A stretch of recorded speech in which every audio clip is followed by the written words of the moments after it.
Well, good morning. It's 8:30 in the morning. We just had coffee at Steve's house, and now we're back here, Kevin and I. We're going to flip this around and put it in the put it on the lift facing the other way.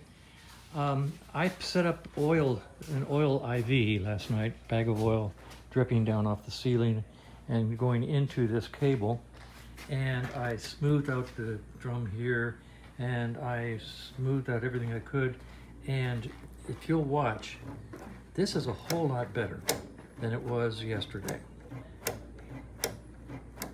I'm really beginning to think that this cable inside is just a horrible quality cable. On the other hand, we are going to turn the bike around. We are going to open up the primary. We are going to check the condition of the clutch and see if there's anything in there that's causing it to be tough. I mean, this is my left hand, and I could ride this bike, but it is a hard clutch, and it's sort of grindy. So we're going to go into the clutch now and take a look and see if it's something other than the cable. And maybe I'll order a new cable. If we don't see anything, I will order a new cable, which will be just ever so much fun to install, because you have to take this whole lid off this cluster to route the cable down. And oh gosh, this is really a case of the fun just never stops.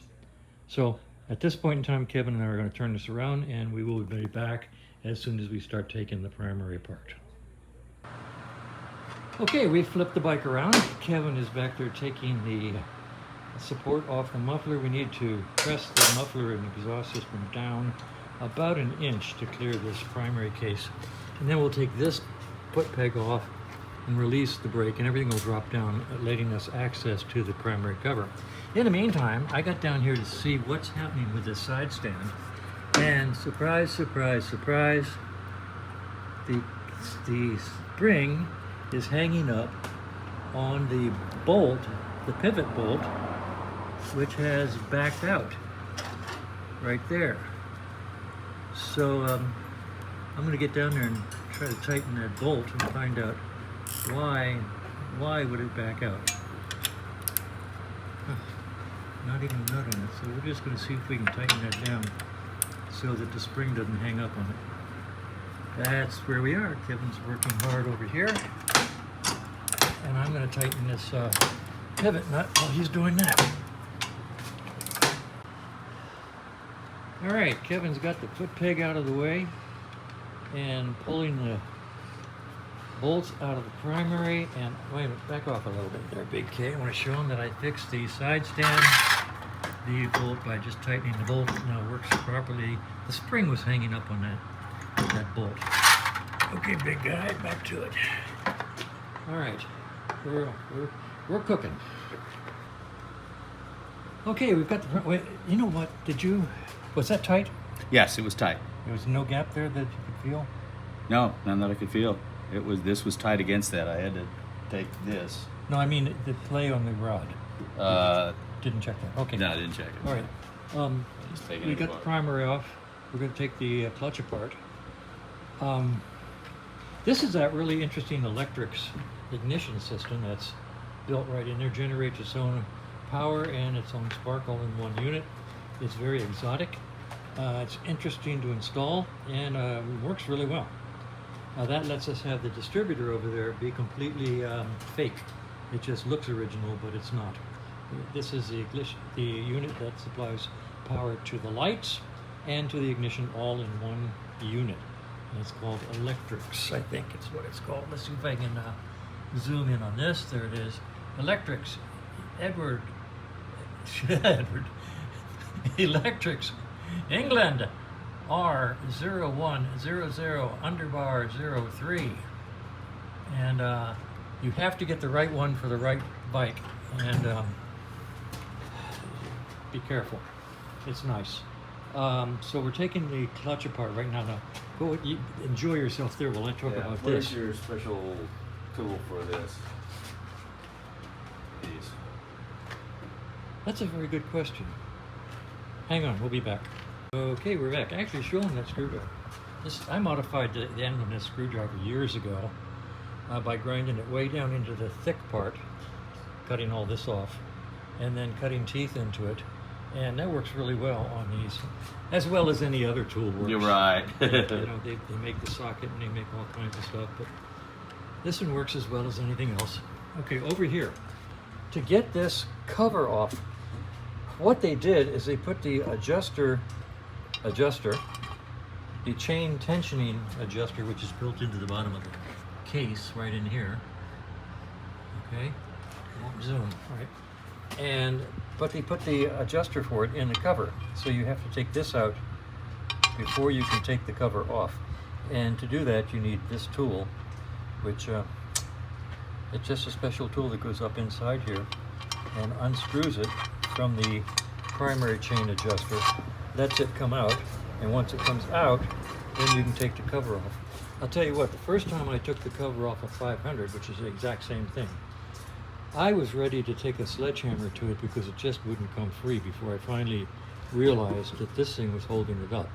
So 350s, 500s, I know for sure you have to take this out before you can take it off.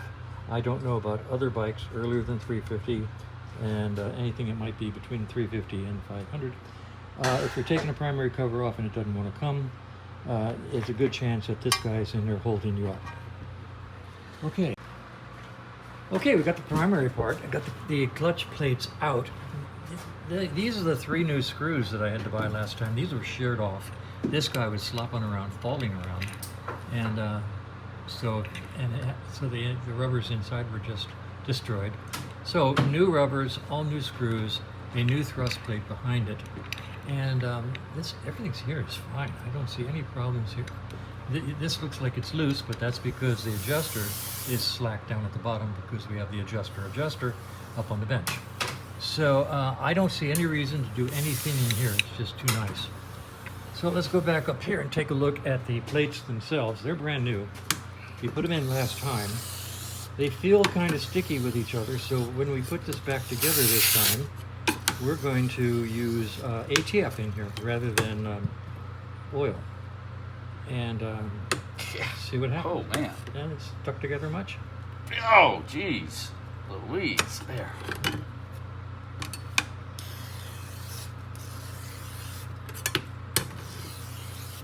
All right, I'm going to help clean these. I'll be back. All right, the clutch release rod is, well, it's not corroded, but it's pitted. It's worn from 50 years of being in the bike. Right now, we're going down it to take off all the roughness. And then we'll sand it with 200, sandpaper. And then we'll buff it on the wire wheel before we put it back in. I think that this is all blowing smoke. I don't think we're really doing something here. But you can actually feel the roughness as you file the rod. Yeah, much Better? Oh, yeah. All right, well, do the other end when you... Oh, I did. I switched it already. You got, you did? Yeah, I switched it. Yeah. Yep. Yep. Yeah. All right, well, now we'll just buff it on the wheel and put it in there. Sounds good.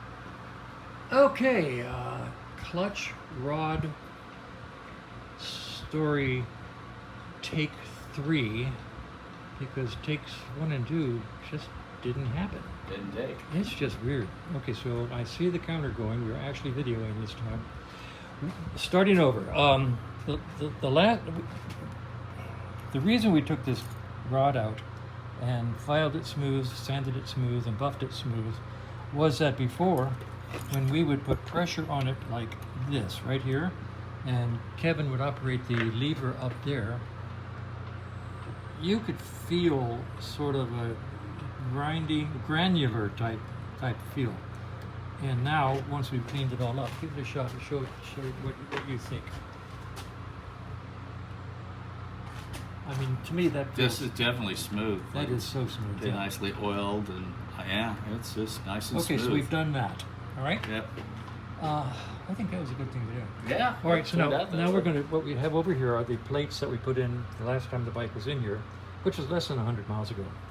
And we've got them all cleaned. We are going to pre-oil them with ATF-F transmission fluid. put them all back together, put all this back together, see how it feels and fondles, and then do a test ride. Now, if the clutch is still hard to pull or doesn't feel as smooth as it should, in our own humble opinion, we will change the clutch cable, which we don't know. Maybe the cable is causing drag.